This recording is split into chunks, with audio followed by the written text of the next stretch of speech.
अभी आपसे बन सकता है। क्या लिखा हुआ है? Sum of two vectors is a unit vector, what is the magnitude of the difference of the vector? बोलो।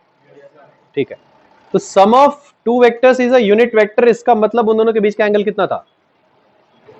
लास्ट क्लास में आपने किया है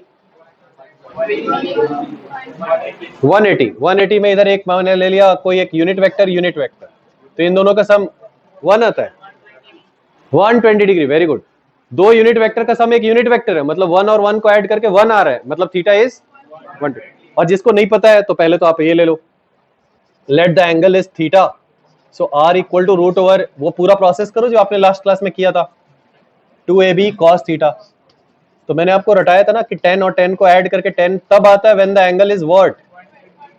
कुछ याद आ रहा है कि नहीं आ रहा? cos theta is -1/2, theta is 120 degree. बोलो यार, ऐसा डायग्राम बनाया था आप लोगों को, ऐसा याद है? तुम लोग यार पूरा बेइज्जती कर देते हैं।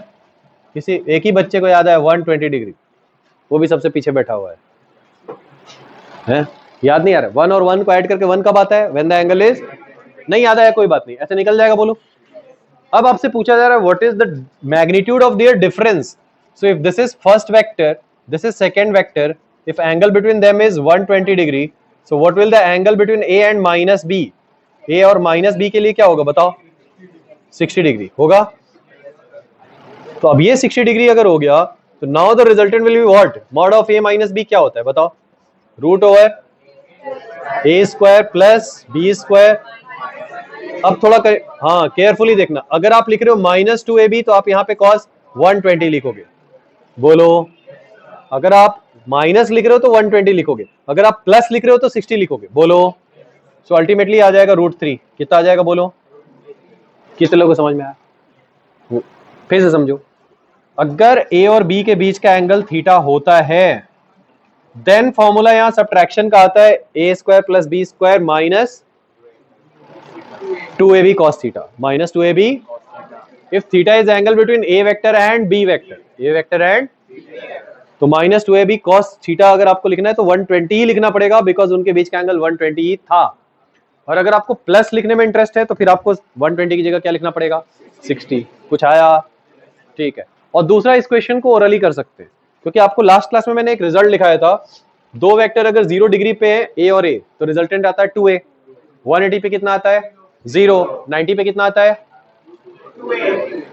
यहां देख, उसको अपना काम करने दे, ठीक है? बस वो रुक जाएगा तो बता देना, कई बार ऑफ हो जाता है ना। तो कितना आता है उसमें? √2a। और 60 डिग्री पे कितना आता है? √3a। और 120 पे क्या आता है? a। तो थोड़ा आराम से समझना जो मैं बोलने वाला हूं, ओरली आप कैसे इसको शॉर्ट में सॉल्व कर सकते हो। उसमें लिखा है 1 और 1 को ऐड करके आना चाहिए 1 वेक्टर में। आ रही बात समझ में? 1 यूनिट का वेक्टर 1 यूनिट का वेक्टर ऐड होके क्या आ रहा है? 1। तो इसका मतलब पक्का उनके बीच का एंगल क्या है? 120। अपने दिमाग में ऐसे ही सोच लेना, आपको एंगल तो 120 होगा। तो जब सब्ट्रैक्ट करेंगे तो एंगल कितना बन जाएगा? 60। तो 60 पे 1 और 1 को ऐड करने से क्या आएगा? √3। अभी तो लिखा है आपने। कुछ आया? दोनों मेथड समझ में? दोनों मेथड एक ही है, बस आप जब ओरली करते हो तो कुछ स्टैंडर्ड रिजल्ट आप यूज करते हो। कुछ आया? नोट कर लो। तो जिनको क्लास में समझ में आ जाता है, बन जाता है, उनको घर पे करना क्या है? यही, जब आप रिवीजन करोगे सारे क्वेश्चन ओरली करने की कोशिश करनी, क्योंकि आप सारे क्वेश्चन कर सकते हो ओरली बिना पेन उठाए। उससे आपका क्या होगा? स्पीड बढ़ जाएगा बहुत ज्यादा। 3R वाला टेस्ट हमारा हुआ है? कितने हुए अभी? पहला होगा, ठीक है। तो आपको फिर उसमें पता चलेगा कि स्पीड कितनी मैटर करती है, यस और नो। फिर आप एडवांस के पेपर दोगे तो फिर आपको और समझ में आएगा।